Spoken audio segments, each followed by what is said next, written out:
This video is brought to you by my supporters on Patreon, Buy Me a Coffee, and YouTube. If you'd like to support me, you can find the links below. So there I was, watching the Chandrayaan 3 space probe soft landing on the moon, feeling incredibly proud of my country. Watching it break records, watching it land on a part of the moon that has never been explored before. And I'm thinking to myself, nothing can stop India. Absolutely nothing. Absolutely nothing. And then I get this message on my phone. Chandrayaan का जो सफल landing चंद्रमा पे हुआ, इसके लिए NASA के सभी वैज्ञानिकों को हम बधाई देते हैं। कल सकुशल वो धरती पर आने का जो टाइम है, आने के बाद उसका स्वागत पूरे देश को करना चाहिए।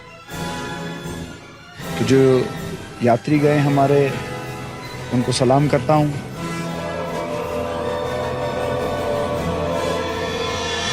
Oh man, how I wish I could have stopped that last sentence at nothing can stop India.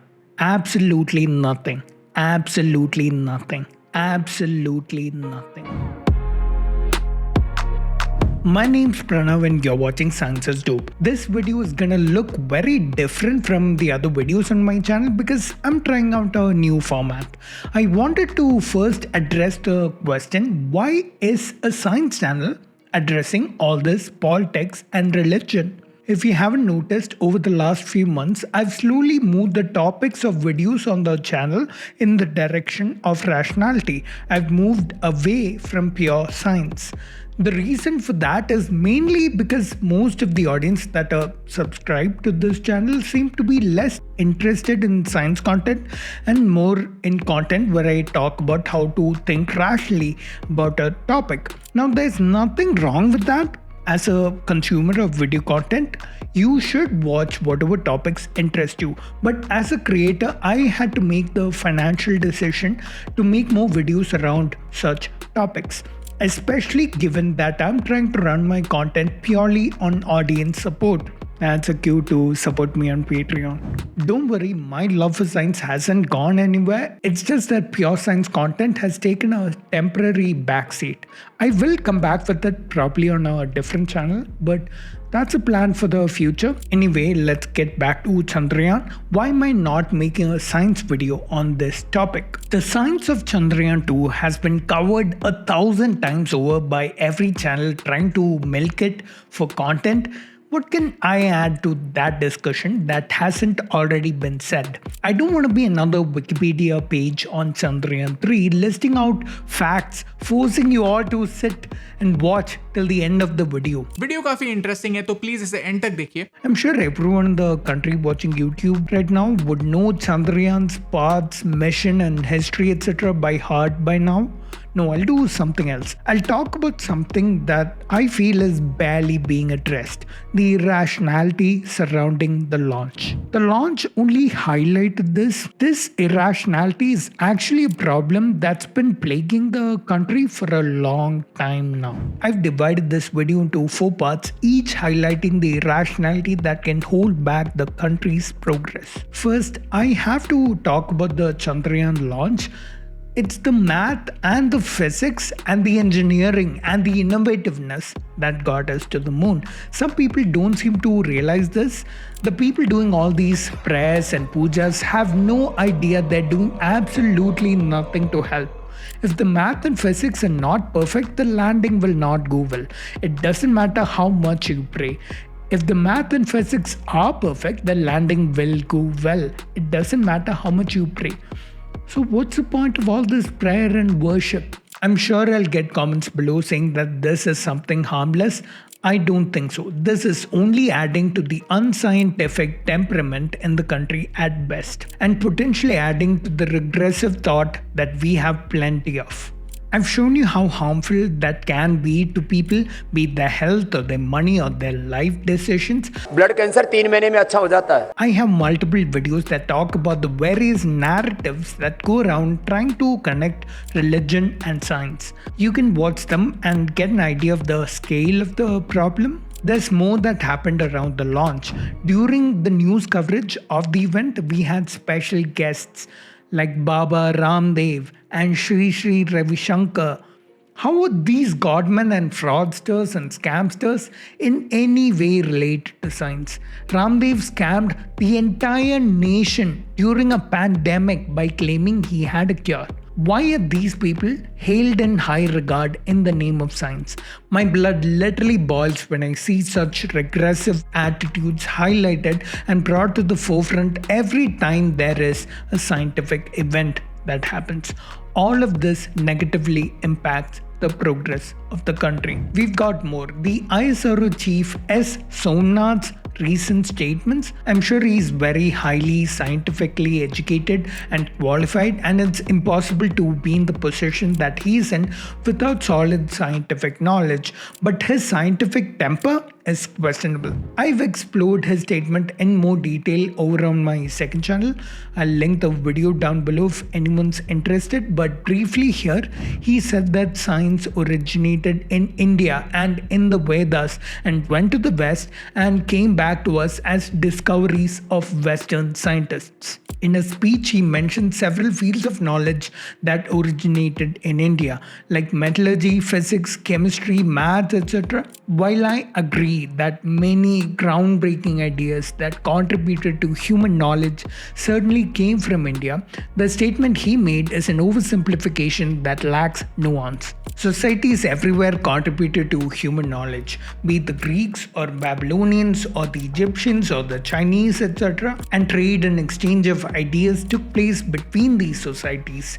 It makes no sense to hold one region, or in this case, one religion, as a source of all knowledge. Another problem with this black and white approach is that many falsehoods also get peddled along with these statements. One example of this, one that he spoke about, are the Vimanas. Many other concepts like the concept of Vimana, architecture, the construction technologies, the concept of time, which is beautifully expressed in many literature. An absolutely pseudoscientific lie peddled by Hindu nationalists. I've made an entire video on the topic looking at the truth of the claim in detail, linked down below. I have no problem with him having these private personal beliefs, but being a chairman of ISRO, people see him as a representative of science, and when he publicly makes unscientific statements like these, he promotes something that's clearly pseudoscientific. The whole nation watches and learns from that. Anyone that holds unscientific beliefs like that their prayer can ensure safe landing of the space probe will find validation in his words. And moreover, what he said becomes a talking point for Hindu nationalists all over the country. This is something that negatively impacts the progress of the nation. Now, I'm not saying that he's deliberately disinforming everyone. He could have made a mistake because these kinds of narratives are commonplace in the country. And just for anyone who needs to hear this, someone's personal opinion does not make anything right, no matter how qualified they are. This is a logically fallacious way of thinking, a way of appealing to their authority. Your best bet of an idea being right is either strong evidence in its favor or a consensus of experts, which is again based on strong evidence. Once again, if you want to learn more about this, check out the video I've done on Vimanas, the evidence for which is not only extremely weak but also laughably pathetic. I don't know why, but ISRO chairmen are particularly prone to unscientific ideas. Here is Madhavan Nair, a former ISRO chairman, doing it. Then this for computation purposes, at the time they had to memorize only 16 sutras. Using those sutras, they could find solutions to almost everything. So this is something amazing, and perhaps the modern the mathematics or the algebra and all those things owes its origin to this. In fact, many of the computer solutions what you are making today, this kind of sutras are very valuable. Vedic maths are not from the Vedas at all. Claims of its origin are dubious at best. Here's ISRO scientist APJ Abdul Kalam doing a similar thing. And it is in software. have proved that events narrated in Valmiki Ramayana actually occurred around 7,000 years back and they can be subsequently dated. And it's not only SRO scientists but actual qualified medical doctors like B.M. Hegde who promoted BS like quantum healing. Quantum healing is very simple, I'll tell you. Quantum healing is you create your own thoughts and these are quantum thoughts. And the thoughts heal you. I've done videos debunking most of these ideas. You can check out my channel. I'll be doing a lot more soon, so subscribe. Anyway, not all scientists are like this. There are some who show good scientific temper. Like the former chairman of ISRO, you are raw. Now, I'm not saying any of this out of disrespect for any of these people.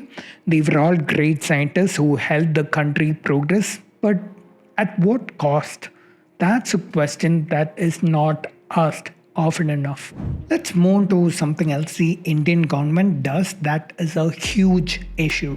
It's promotion of alternative medicine, what I prefer to call pseudo-scientific medicine through the Ayush ministry is extremely problematic. It's only getting away with something this harmful because it's doing so in the name of culture by riding on the sentiments of its voters. I've covered it extensively in this video, link below. But this just goes to show that we have a government which doesn't care about the health of its own people.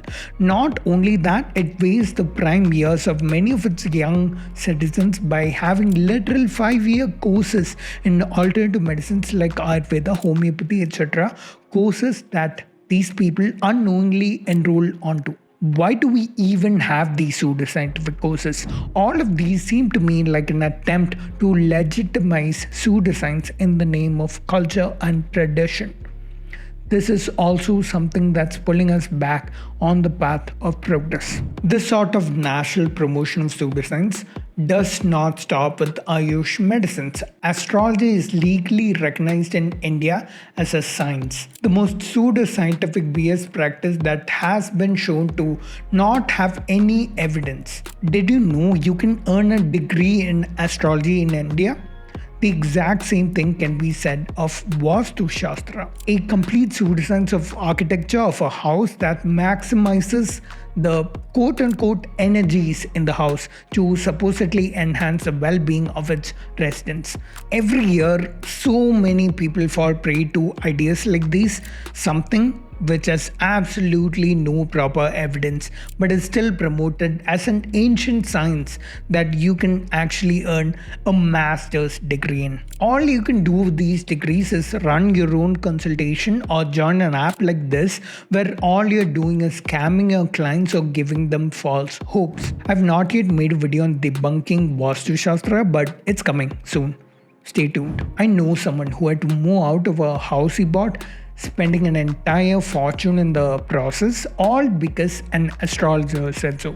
I'm sure you've heard of someone who couldn't marry their perfect partner because an astrologer said so to their pseudoscience-prone parents. The same goes for someone not being able to move into their dream home because Vastu Shastra said this perfectly good house was not optimal. If these aren't literal scams, I know what is. Is the country not losing good young talent when they go into a degree like this instead of something that can help us progress into a better future? And the ones at highest risk of this are the ones who are indoctrinated into irrational beliefs at a young age. The ones who get inspired or validated by irrational statements from people that they believe have a strong scientific temper. I think all these attitudes kind of start at home. We have a culture where simply questioning an adult or someone older than you is considered disrespectful.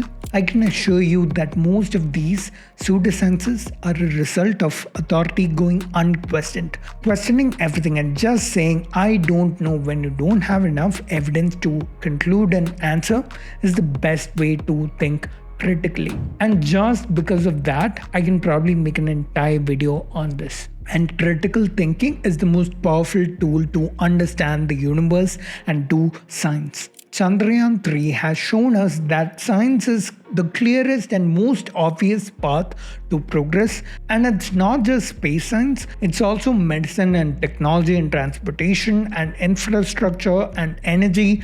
Not the spiritual kind, but the physical kind. Let's embrace the things that move us toward progress and reject the things that hold us back. I know I haven't specifically covered religion as a point, but that's because it kind of spills over onto all of them. I've always maintained that religion cannot be compatible with science. One is based on dogma and unquestioned authority, and the other is based on honest inquiry and an absence of authority. I know sometimes having religious beliefs is not something we're born with any control over, specific to the community, the country, the state, and the family we were born into is probably what gave rise to our religious beliefs, and they have different levels of sentimental value to each of us. So I understand if you want to hold on to your religious beliefs, but the least we could do is not let it hold back the progress of the nation.